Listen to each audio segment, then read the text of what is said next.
Hello, everyone, and thank you so much for joining me for Daily Spark with Dr. Angela.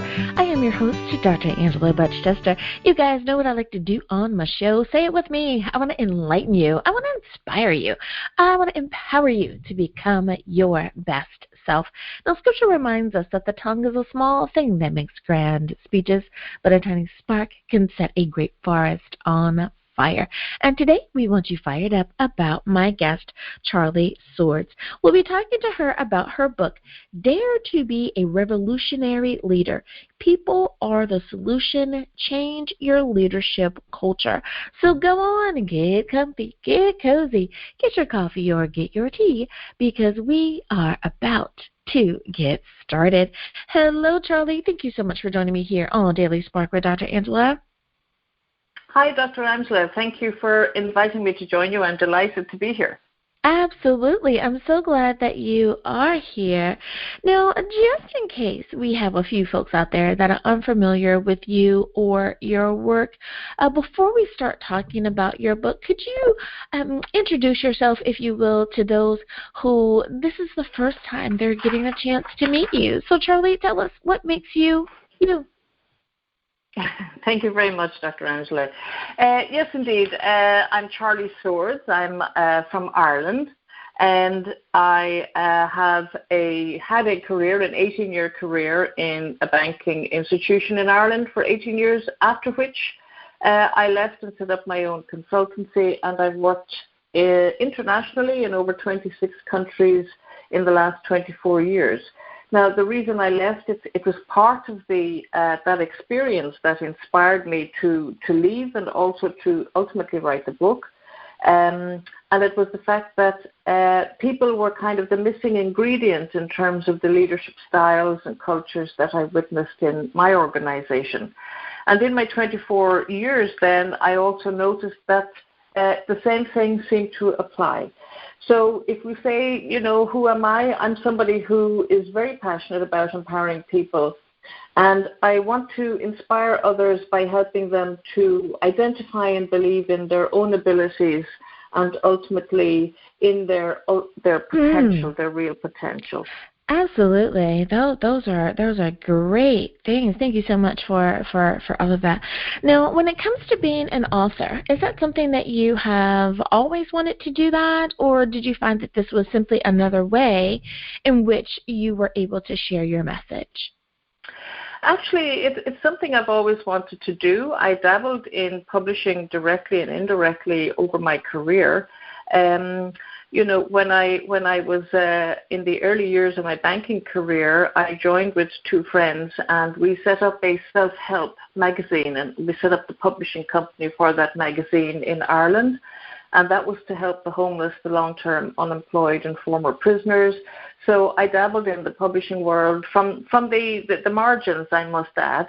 Then as I progressed through my career, I started developing some ebooks, and as I worked through the many organizations worldwide, I realized, and in Ireland, I realized there were consistencies in what I was seeing, and I just thought, I traveled a lot in the last 24 years, and I'm not going to be able to continue to do that physically. Mm-hmm. So I thought the best way to leave my legacy, when I left the bank, I certainly knew what my legacy was, and I thought the best way I can leave that legacy and to leave an enduring impact is to put it in writing and to get it out into the world. Absolutely. And ultimately then I decided, okay, I need to put this in a book. Gotcha. All right. Now, when it comes to the title of your book, Charley, Dare to be a Revolutionary Leader, People are the Solution, Change Your Leadership Culture. How did you come about the title, or why is that title the most appropriate way to frame your work? I looked at a lot of the leadership books out there, Dr. Angela, and what I really want people to do with my book is I want them to change their thinking. And so the word that came to mind for me was to revolutionize their thinking. Change wasn't a strong enough word. And the daring part of that is I want them to dare to be courageous and to actually take the steps to do that. And that is why I chose this title. I like it. I like it. You know, we do have to look at what are we trying to convey, because people unfortunately do judge a book by its cover, which includes that title. So you were very smart there. That I love it. I love it.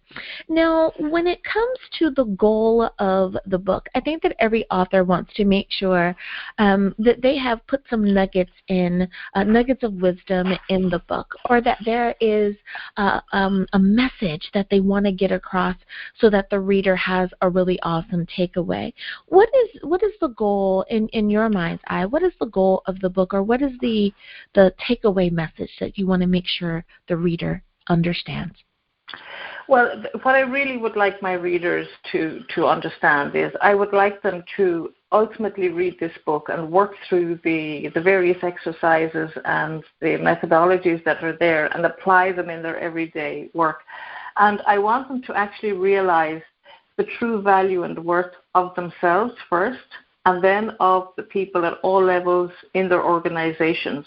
And I want them to build courage and to master their self-leadership so that they can acknowledge this to their people, and they can ensure that their people realize they are the single greatest resource or asset that the organization has.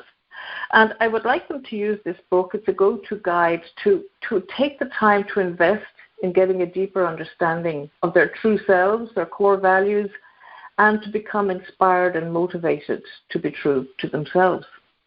Oh, I like that answer, especially to be inspired to be them true selves. I think that so many people, unfortunately, are still operating from either a sense of convenience, or they're doing what they thought, would make someone else happy. As a therapist, you have no idea how many times when it comes to career, people are saying, man, I really wanted to do this, but my parents said they would only pay for college if I did that. Yeah. Oh my goodness, what an inspirational statement there. Now, when it comes to the target audience, I know that for many people, they may be hearing that you're saying be a revolutionary leader. If they are an employee, can they still be a revolutionary leader, even if they're not a department head, even if they're not a supervisor? Are they still able to be a leader? Oh, absolutely, absolutely. So, there is a leader in all of us, and it's about being courageous enough to go, I have leadership qualities. I know who I am in the world. I know what I want to achieve, and therefore I'm going to really determine my core values, and I'm going to live by them. So you don't have to be a leader to do that. You just have to acknowledge the core, the essence of yourself, and to believe in yourself. And this is all about understanding and balancing the difference between self-esteem, self-worth, and self-confidence. And for me, I talk about those as a trinity, as the foundation of building and growing and mastering your self-leadership. So it's for everybody. And the first part of the book is all about self-leadership. And the stronger you are and the more you believe in yourself, the more likely you will rise up the career ladder if that's what you choose to do. And that you make that choice, that you don't wait for permission to be promoted or permission to lead, that you lead by your essence, the absolute core and of who you are. Another nugget of wisdom. Do not wait for permission to be the leader. How many times, unfortunately, have someone that falls into a particular category, it could be, well, you're a woman, or you're a young person, or you don't have enough experience, right? There's always that someone, and I hate to say always, but so many times, maybe I should say, there's that person that's saying you can't do that because. And they're telling you that you have to wait to get that permission. Oh, I am so glad that you said that. There's someone now. I was one of those people, and I must say it kind of rankled. And being a woman also was part of that process at that time. And, ultimately part of why I left the institution I did was because I was really tired of older gentlemen, predominantly, telling me how to live my life and what my career should be.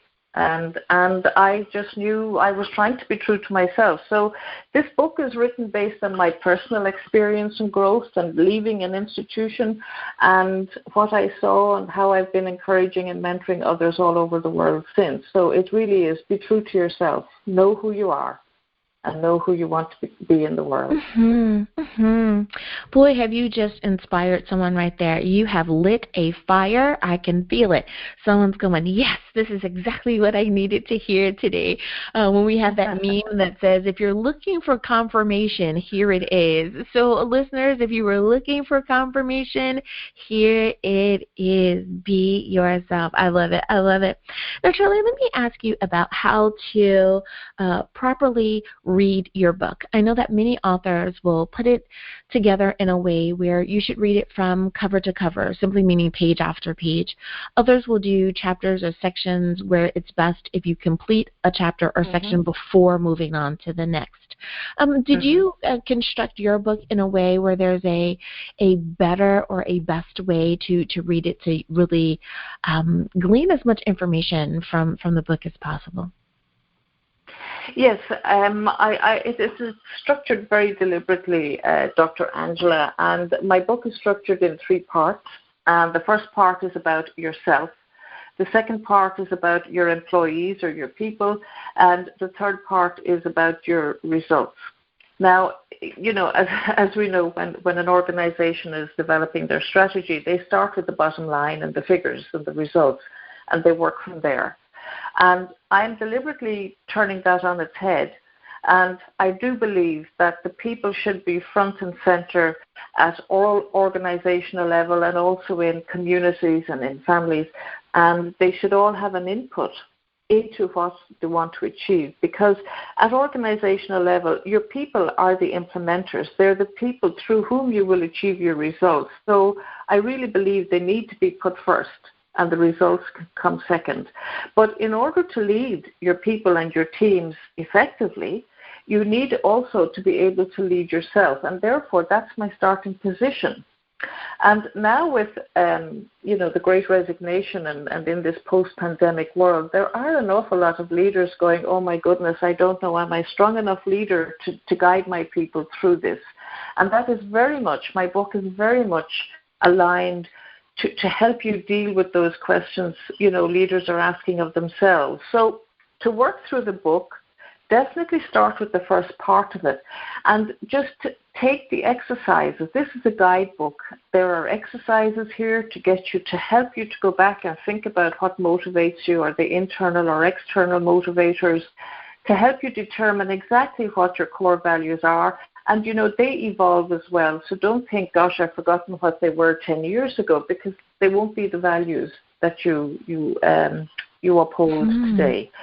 And when you have mastered your self-leadership, then you can look at your people. Now, within that section, you can hop in and out of various chapters within that part of the book, because, depending on the issues that arise for you, whether it's about employee engagement, whether it's about learning how to delegate effectively or to provide feedback, or to build and lead high-performance teams, or even how do you go about developing your people formally and informally, and succession planning. So you can dive in and out of any chapter you want to there. And then I focused on 2 critical areas in the last section, the results. One is about transformational strategies. So most organizations, I think the world over, have been impacted by COVID. So, every one of them are looking at change, not residual change that is just slow and occurs naturally, but a lot of them are having to really transform their businesses. And if you have your people on board, you will achieve the transformation far more effectively and far more quickly and in a more sustainable way than if you haven't. And then the customer experience, as we all know, no customers, no business. So all customers of all organizations have also been hugely impacted in terms of how they engage with their service providers, how they engage with, shops and everything. It's all gone online, but they do need to hear a human voice at the end of a phone, and they need a fabulous experience. Absolutely, absolutely. Well, it is time for us to go to break, but before we do, can you remind everyone, please, what is the title of your book, where can we get a copy, and how do we stay in contact with you? Okay, thank you. So my book is entitled Dare to be a Revolutionary Leader. People are the solution. Change your leadership culture. You'll find it on Amazon, Barnes & Noble, and all good bookstores. And you can stay in touch with me via my website, www.charleyswords.com. Alrighty, everyone. Now you know where you can get a copy of the book. We'll be back right after this.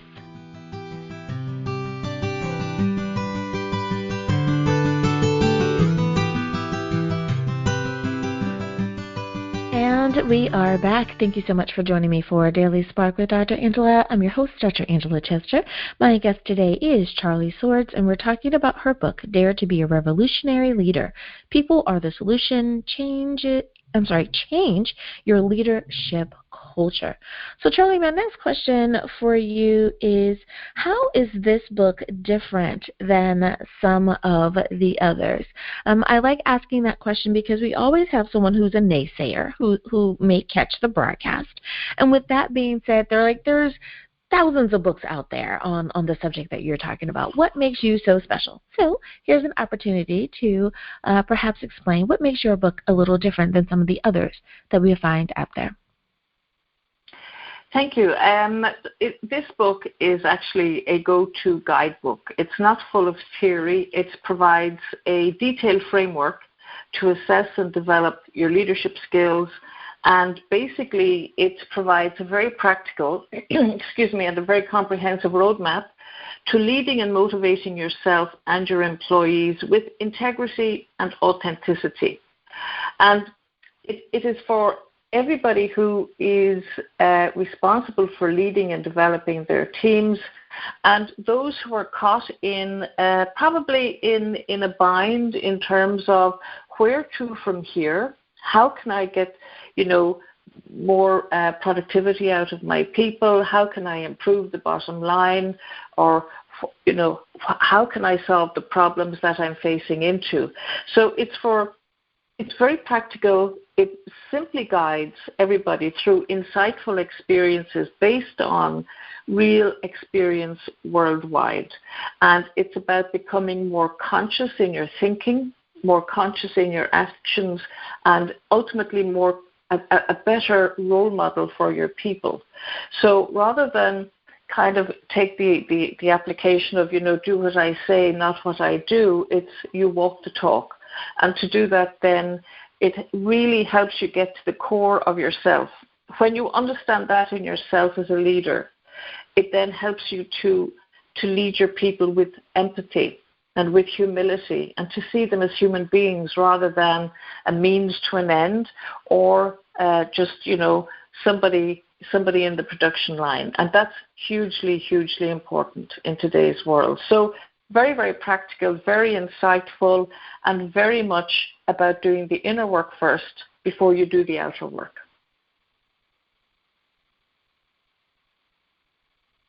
Oh, I like that. Very much about doing the inner work before doing the outer work. I don't think that people really understand that you yourself have to be right within with whatever it is that you're sharing, whatever you're doing, yes, and whatever you're helping someone else with, because you can only share, show, or help someone else grow to as far as you have gone yourself. So I exactly.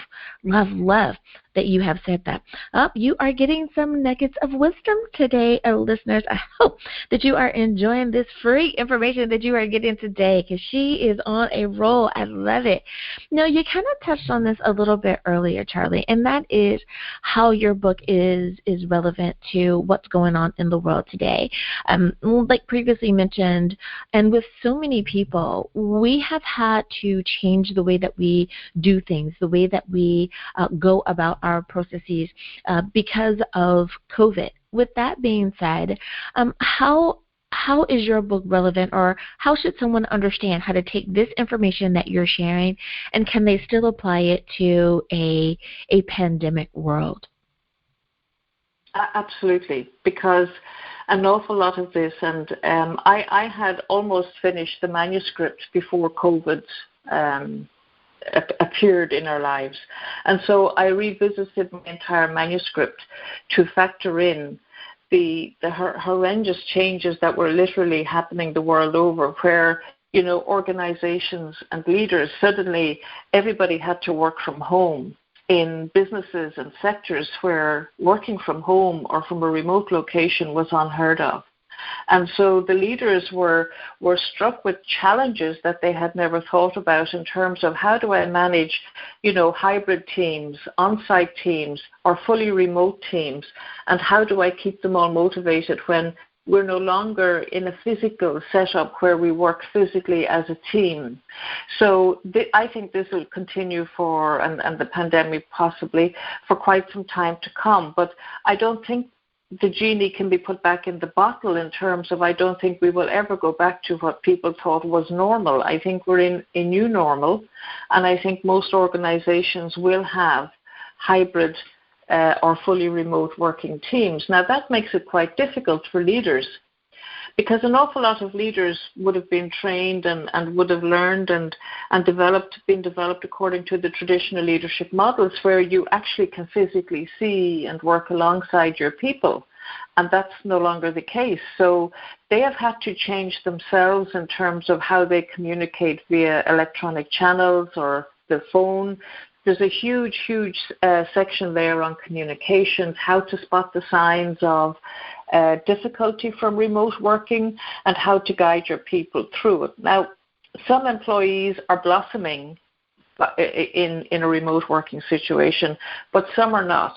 And some are craving to get back into the office. In some cases, it's not possible. In some cases, it is. So the challenges for the leadership the world over as a result of this pandemic, they are actually significant. And some people, depending on their age profile or whether they feel they have the energy to actually really, transform themselves and transition into a whole new style of leader, they're going, I can't do this, or I can't keep up with the technology, or my goodness, this is way outside my scope of work.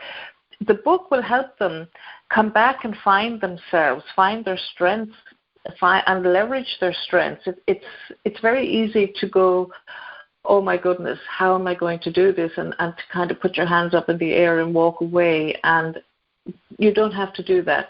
It's just take a breath, step back, come back inside, take the guided roadmap in the book, certainly in the first part, and just reconfigure yourself and come back to your essence. And you will manage all of this, and you will also then be able to more effectively lead your teams, particularly where you have the hybrid teams, where you may have some who have to be physically on site and others don't. And you have to make sure they can still communicate and work to shared goals and shared objectives and still feel they all belong on a team, even though they don't physically necessarily see each other and work with each other day by day. So it's a huge issue, and there's a huge amount of practical guidance in my book for leaders in those situations.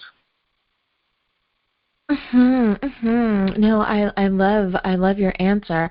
I know I was in a conversation with a few other thought leaders, and we were saying how prior to COVID, how we mentioned that things needed to be different, that there were certain aspects of work or business culture that simply were no longer effective just because the mindset of the next generation has changed. The way that we do things, the way that we understand what is or isn't needed has changed. And it's quite interesting that now that we are adjusting to trying to come out of the pandemic, those things that were unacceptable are now acceptable. I remember you would never dream of doing an interview and being seen in your home, in your living room or in your dining room or kitchen. And now everyone is forced to do that. And we find that it can be acceptable because we can present the best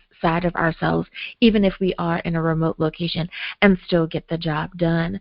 But I remember it tied into what you were saying, that we have to appreciate the new normal that is being created. Someone once said that you will be left behind if you cannot unlearn and relearn, if you cannot unlearn the things that are not no longer are appropriate, to learn the new things for the instance. I love it. I love it. Well, we have about 2 minutes left in the show, but I wanted to ask you some questions that are process questions for our aspiring authors out there. One of the questions that I always ask, and that is about determining how you are going to publish your book. We have to decide, do you self-publish, or do you use a publishing house, or use the professionals and allow them to walk you through each and every step? Charley, how do you determine which way was best for you, to self-publish or to use professionals or a publishing house? I gave it some thought, Dr. Angela, and I mean, I really didn't know anything in great detail about publishing a book, and I wanted to do it properly. However, when I went to look at it, I did look at traditional publishing and self-publishing, and I thought, ultimately I would like to be published by a traditional publisher. But I thought, how are they ever going to know me or to know what I have to offer? And so I decided then to invest in self-publishing my book myself, because as I mentioned earlier, this is part of my legacy, and so I committed to it by investing in the self-publishing. And I chose Balboa Press because they are owned by Hay House Publishing, and I really admire, and I must say I did an awful lot of my own inner work from Louise Hay and her writings and her teachings. And so that affiliation was there for me. And so that is why I published with Balboa Press. And now I'm working with professionals in the literary world, predominantly in the States and the UK and here. And ultimately, I hope that I will be published in a traditional manner, ultimately. But I really felt the time was right to get my message out there. I strongly believe, and I've gone through the leadership training, that the leadership models that got us to here are not necessarily the leadership models to take us forward. And I just wanted to present my perspective on leadership based on my experience worldwide. Absolutely. Well, we are out of time, but I want to give you one last opportunity to mention the title of your book. Where can we get a copy, and how do we stay in contact with you? Great. Thank you, Dr. Angela. So the title of my book is Dare to be a Revolutionary Leader. People are the solution. Change your leadership culture.